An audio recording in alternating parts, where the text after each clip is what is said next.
Rightio, ladies and gentlemen, welcome back to another video on the channel. Yeah, feels a bit disgusting wearing this apparel on me right now. The Sydney Swans have just lost by 90 points, and wow, is this been a fall from grace for this football club? A team that I've adored all life long, and look, I'm only a young lad, 22 years of age, and this is sort of a similar video I'm doing from when we got belted in the grand final last year. When we went down by 60 points, and I just sort of did a raw footage video of me chatting for 30 minutes just about the season and the game and etc. But after recording that video, I said to myself, I fully accept that this club will be no chance to win any silverware with the playing group we've got. I thought heading into this year, there might just be one, maybe, another push with a new coach, as I say, the new coach buzz or whatever it is. And thought, hey, we can get back on the horse and rebound, but it's pretty evident. 2022...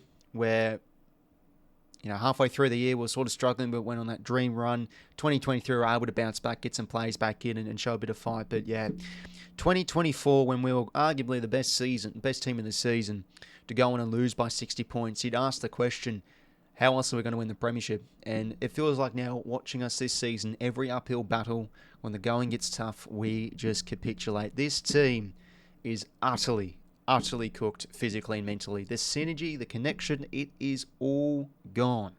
And I thought I'd just have a chat about it today, because I know it's a channel I like to talk about footy for everything, and I've been pondering, should I start doing like more of these talking footy videos, not just for Sydney, but for all the teams, give a quick reaction after each game. But yeah, I thought I'd just have a chat about the Swannies, and try not to drag it on for too long, because they're just gutless tonight. And look, Adelaide were very good, and I think that's sort of the beauty in football we're seeing this season. We're now starting to see teams that really do deserve success after battling years, missing finals like Adelaide, like Gold Coast, really now starting to sharpen up. They were brilliant tonight. I thought their work right off the ball was exquisite. Kicked accurately too, and looking like a well-drilled team. So yeah, all the best to the Crows for the rest of the season. I hope they do really well. I had them for finals, but I also had Sydney for finals. That's looking shocking. But yeah, as I say, the footy club is seriously physically and mentally cooked. When you lose a grand final like that, when you're the best team in it all year, you ask yourself, well, how are we going to get it done next year, in a way? And as I say, as I said before, just feels like every time when the going gets tough, when there's an uphill battle need to be climbed, we just can't get it done. Tonight, once again, the big issue for Sydney this year, I mean, there's been multiple issues, but the inability to tackle. There were times tonight where there were 4-1s or 3-1s in our favour, but we just could not stick tackles. They just crushed their way through, waltzed their way through. There were passages of play inside the forward 50. They'd get the hand pass out. They'd take on a tackle. They completely miss a would-be tackler, or we would miss a tackling attempt, and just how they chain easy possessions through and waltz their way through. I mean, they kicked what in the end, the Crows tonight? Let's see, what was it again? 21 goals, 5. A lot of that through just walking into goal. Just awful defensive intent tonight from the Swans, and that's been the issue all year long. I think we're ranked last or low, very low there in the competition for missing tackles. When we get first possession in congestion, every time I just think we're going to hack it and turn it over. We're going to fumble. We're going to get it. We can't absorb an opposition's pressure, and we'll cough it up. And this has been happening so often. We've actually been a side that's quite decent on getting first possession in the stoppage, but we just make a muck of it far too often. Where's that cleanliness gone? And this is a point I really want to address with this side. Our list is tailored to play fast football, really good turnover football, linking up plays in the corridor, rebounding from half-back. Florin and Blakey and McInerney outstanding last year on doing that and driving that. But where has that gone? It feels like Cox has had such a big focus on the contested and the clearance side of things, too much that we don't bring our own strengths to the table. We need to be good in the contest, but we also really need to be good in what our list is superior at and what we've been great at the last few seasons. A high-scoring team, a really good kicking side, but geez, it's such an eyesore this season. We're forced to go long down the line. We can't win an aerial contest to save our life forward of the ball. So many times we win a clearance, Adelaide player, Adelaide defender, front of the ball, just all night long. Clear of the sub tonight just absolutely baffled me. I mean, this is a lad who has racked up pressure acts left, right and centre. I think he's been one of our better plays in terms of applying heat off the ball in our forward half, and he's the sub. Like, I seriously don't question that. And now I'm seeing more on social media that the 𝐓𝐴𝐶 situations. It feels like in a way he's out of his depth because the defensive structure this year has been poor. We haven't been able to get the strengths on our terms this season with how we play. We're sort of really forced to turn the game into an arm wrestle and try and get on top of the contest like we pretty much did against GWS and Carlton in a way, and we sort of relied on our stars to really get it done. But yeah, just the gulf between our good and bad football drastic this season. And look, there's been times when we moved the ball well. Thought we were very good at moving it from the back half against GWS. Some of our numbers are very good there. But the last 2 weeks has been utterly concerning, and this is seriously, for the first time in quite some time, a really deep hole we're in as a footy club. Just, I mean, how many points has it been the last 2 weeks? It was 131 against the Crows today, and as we take a look, last week it was 131, back-to-back 131. At least we're consistent, eh? Oh God, just absolutely shocking. There is. Last week's loss against Melbourne reminded me of the grand final. There is no plan. There is no method to how we move the ball. We're forced to go long. We can't win contests up the ground. We're pretty decent in the clearances tonight, but as I say before, just constantly ineffective clearances, whacking the ball forwards not getting in front position, and just countless moments tonight. There was that one in the third quarter where Neil Bullengold from the Rankin, great individual moment, but he went through about 3 would-be tacklers. Just, oh my God, how do we not wrap up a tackle? It just makes you want to pull your hair out, honestly, with just our defensive intent this season. It really does. Just shocking tonight. And yeah, as I say again, the club is just seriously cooked. And another issue I want to address is the VFL side. They've had 1 win for this season. We just lost 90 points today to Casey, who are a mid-table side after being competitive in the first half. Our second halves in the VFL has been absolutely shocking. Seriously concerning. 1 win for the season. Ranked we're second last on the ladder because Northern Bullants have also been shocking. God bless them. Wow, they've had some. Hugh Dixon, I think, kicked 13 goals against them today. Yikes. But the concerning thing is we just do not have enough depth, or our depth is really getting tested. But, you know, you had Ned Bowman getting 8 touches. I know he's a first-year player. It's hard to shine the light on him. But Caleb Mitchell just forced coming in the team because Florence playing such poor football. And, you know, he was okay again, I guess, today. Coming into the side, I guess, Caleb Mitchell. But, yeah, geez, the depth's really being hit. The VFL's not playing good football.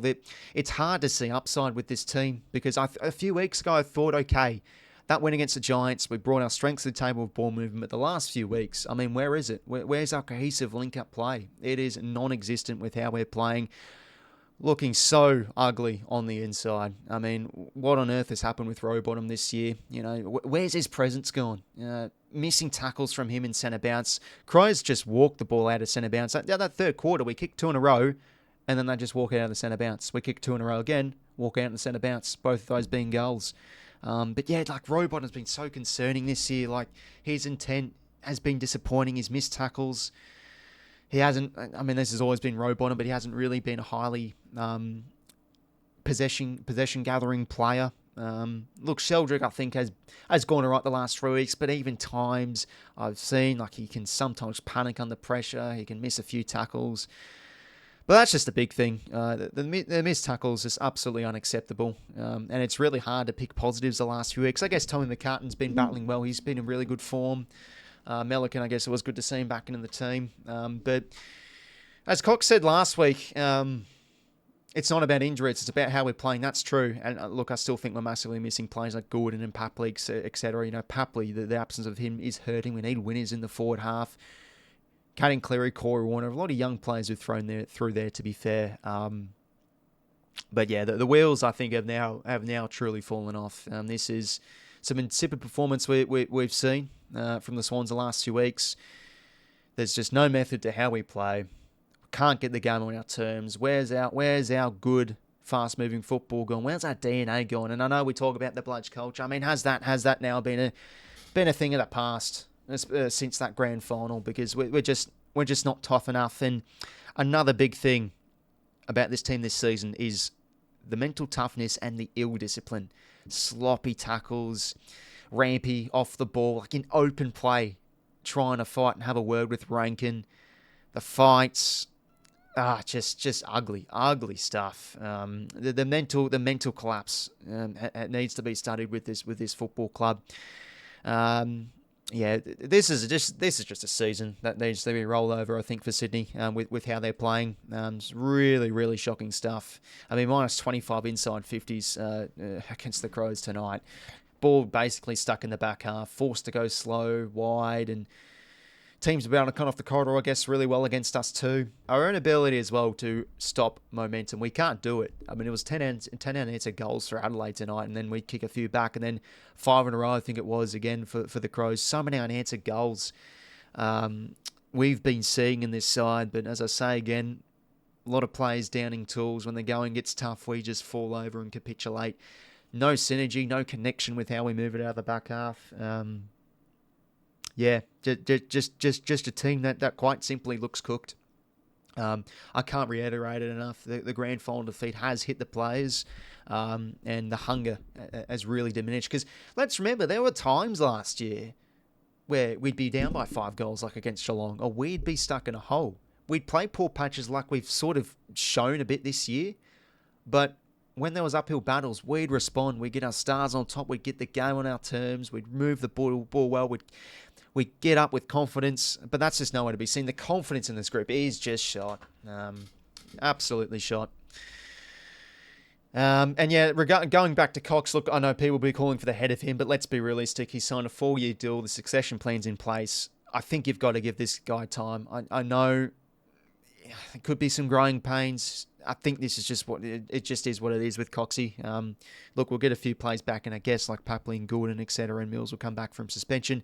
But I think ultimately this is just a season we need to swallow the rough pill and maybe get back on the horse, because there's a few nice academy boys coming through, like Max King, and he does play tomorrow in the Allies, so I'm keen to watch that. And yeah, speaking of the draft the last few years has been really disappointing for us. Like giving away Dawson in the end for what it is for Dawson, but then using that pick to trade to Hawthorn, they get Josh Weddle, and we draft Cooper Vickery, who ends up being delisted. But to be fair, with the picks, we ended up, I think, getting Clear in the end, and Brodie Grundy through those deals from Hawthorn we got back. But the draft in the last few years, it's starting now to catch up on us a little bit, because we were the young Swans a few years ago, but now this year, now we're starting to see sort of those younger players now in their mid-20s, like Blakey, Rowbottom, those sort of core players. And look, Corey Warner's come in, and I think Clear will be a 100 game for us. He's showing something definitely. And Matty Roberts is still playing under 50 games. There is some exciting, younger players coming through. But the drafting, the ordinary drafting, I think, is now really starting to catch up on us. Feels like there's a bit of holes on the list too. And as I say again, the list, though, it's suited to play fast, free-flowing, ball-moving footy and good turnover footy and great kicking around the ground. And when you look at our plays, more often than not, we tend to have more of the outside flanker types more than the inside types. Yeah, it's interesting. We seem to adopt more of a contested focus this year. And look, our numbers before the Demons game was looking good. We're the number one ground ball side the last 5 games before that Melbourne team. But yeah, it's just watching us play. What on earth has happened to our ball movement? It's like so many times we try and improvise here and there.